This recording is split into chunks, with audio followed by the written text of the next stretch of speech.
Mr. Impossible could do the most amazing things. For instance, he could jump over a house. Impossible.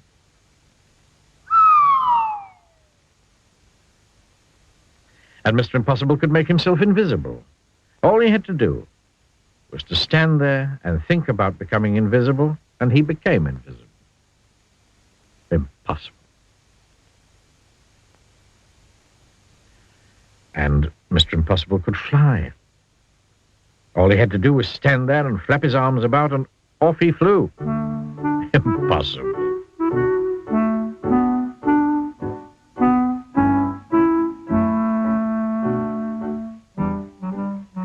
He lived in an impossible-looking house. Have you ever seen a house in such an impossible place? Of course not. One day, he was out walking in the woods when he met a boy called William.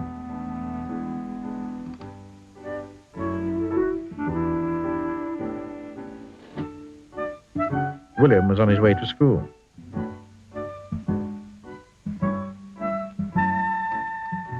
"Hello there," said Mr. Impossible.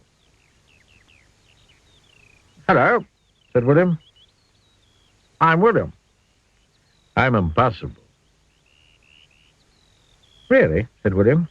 "Sure am," smiled Mr. Impossible. "Can you do impossible things?" asked William.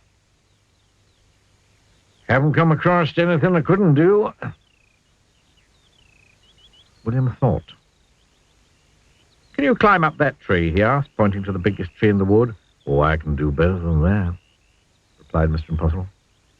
"I can walk up that tree." And he did.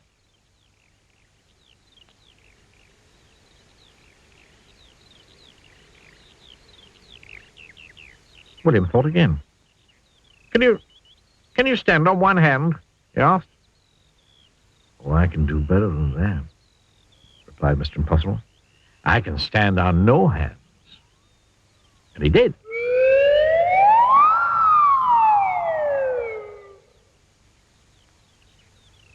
"Huh, that's impossible," cried William. "Sure is," replied Mr. Impossible. Then William remembered that he was on his way to school. "Why don't you come with me?" he asked. "But I've never been to a school before." "Then it's time you did," replied William. "Come on."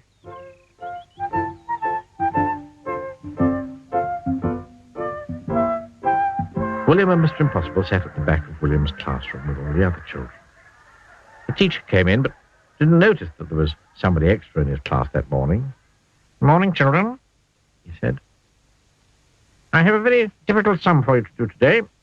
It will take you most of the morning to work out the answer." And he wrote the sum on the blackboard. It really was the most difficult sum William had ever seen in his whole life, full of adding up and taking away and multiplications and divisions and other things William didn't enjoy. The teacher was right. It would indeed take up most of the morning to work out the answer, if not most of the afternoon as well. Mr. Impossible whispered in William's ear. William put up his hand.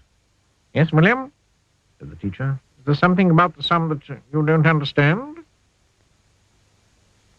"Please, sir," said William. "Is the answer 23? Teacher was very, absolutely, totally, completely amazed. "How did you work out the sum so quickly?" he gasped. "It's impossible." "Ain't nothing impossible, mister," said Mr. Impossible from the back of the class, and stood up. "Well, I never did," exclaimed the teacher. After that, Mr. Impossible spent all day at the school. He showed the teacher how he could read a book upside down.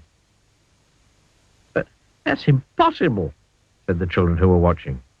"Yes, sir," said Mr. Impossible. Then William asked Mr. Impossible if he'd like to play in the school football match. "We sure would," replied Mr. Impossible, "but I ain't never played football before." And you know what he did? He kicked the football so high into the air Then when it came down, it had snow on it. Impossible. Then it was time to go home. Mr. Impossible said goodbye to all the people at school, and then he said goodbye to William.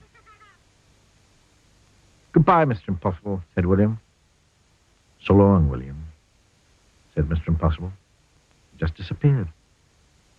William rubbed his eyes and went home. William's mother and father were waiting for him. Hello, William, they said. You have a good day at school? Yes, he replied. And I met someone who can do anything in the world. Oh, really, William? They both laughed. You're impossible.